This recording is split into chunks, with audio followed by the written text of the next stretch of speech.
السلام علیکم ورحمت الله وبرکاته. قدرمنو لیدونکو په دې هیله امید چې ټول به روغ جوړ او د صحت په جامه به یې.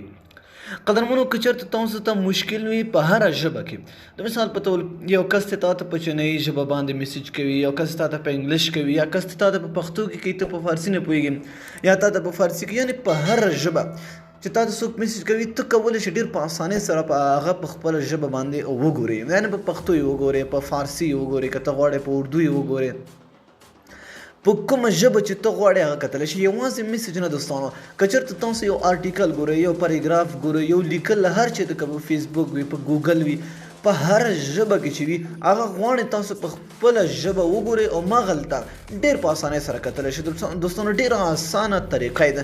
د دې لپاره سمپل یو اپلیکیشن پکار دی. ډسکرپشن ته لاړ شئ، لینک پروت دی، په لینک باندې کلیک اپلیکیشن ډاونلوډ کړئ، خپل موبایل کې انسټال کړئ او بیا یې کمالات وګورئ. ګورئ دوستانو چې کله هم تاسو اپلیکیشن انسټال کړئ، دا به سمپل تاسو خلاص کړئ، څوک پرمیشن اجازې به درنه غواړي دوستانو، هغه به تاسو ورکوي، هغه به تاسو هلته ورکړي. چې کله هم هغه تاسو ورکړي نو تاسو به دلته راشئ، دا به دلته آف وي دوستانو، دا به تاسو دلته آن کړئ.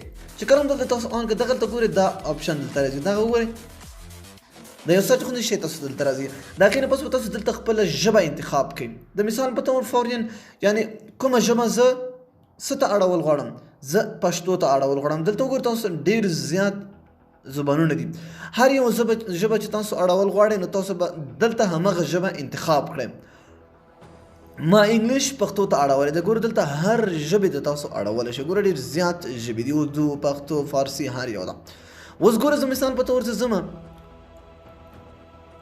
په واټساپ کې، که په میسنجر کې، په هر یو ځای چې تاسو لاړ شئ، تاسو څوک میسیج کړی په هره ژبه هلته تاسو کتلی شئ. د مثال په طور ګورئ تاسو لپاره زه ګوګل ته ځم، صحیح ده. او د مثال په طور زه ګوګل ته ځم، یو آرټیکل ګورم، سمه ده، زه ګورئ زه ګوګل ته ځم، ګوګل ګورئ ورته، دا اوس ګوګل ته ځم، صبر به ورته وکړو. دلته یو آرټیکل یو څه سرچ کوم، زه غواړم هغه په پښتو کې وګورم، نو تاسو ډېر په اسانۍ سره کتلی شئ.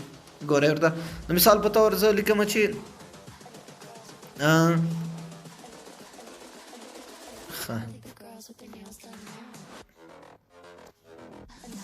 ګورئ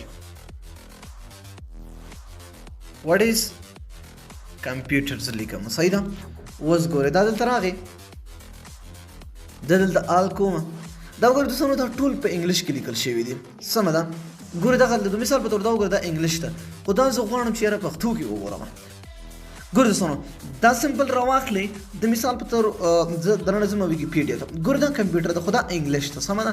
دا راواخلئ دلته پې کېږدئ، ګورئ دلته پې پرېږدئ، صرف دا ګورئ اټومیټیکلي به تاسو ته پښتو ته اړوي. ګورئ یو ماشین دی چې د ترسره کولو لارښوونه کیدی شي. ګورئ همداسې راشئ تاسو، ګورئ اوریجنل څه دی، از ا ماشین دیټ کین بی انسټرکټډ ټو کیری آوټ. ګورئ یو ماشین دی چې ترسره کولو لارښوونه کوي. همداسې راشئ دغه بل پیراګراف ته،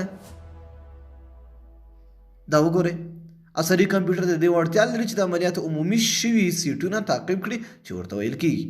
دا ډېر په اسانۍ سره تاسو کولی شئ چې یو څیز ډېر په اسانۍ سره څه کړئ، هغه ټرانسلیټ کړئ.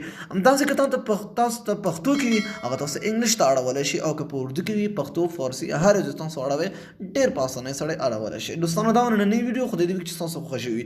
که ویډیو مو خوښه شوي حتما د سره لایک کړئ. تر بیا بلې ویډیو د الله په امان په دعاګانو کې مې یاد ساتئ.